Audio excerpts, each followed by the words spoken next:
Ultrasonic இது போல use பண்ணிருப்பீங்க. பட் ஆனா இந்த மாதிரி அல்ட்ராசோனிக் சென்சார் யூஸ் பண்ணிருக்கீங்களா?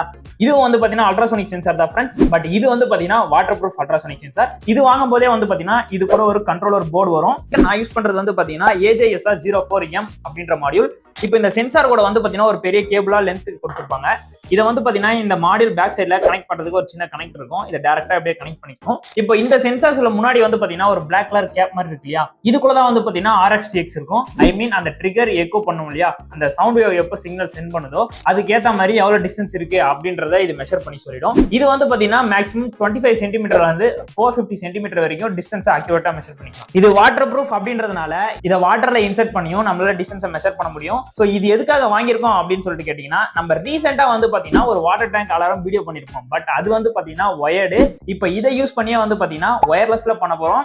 அதுவும் இல்லாம IoTலயும் ஒரு ப்ராஜெக்ட் பண்ண போறோம். அதை நீங்க பார்க்கணும்னா சேனலை சப்ஸ்கிரைப் பண்ணிட்டு வெயிட் பண்ணுங்க.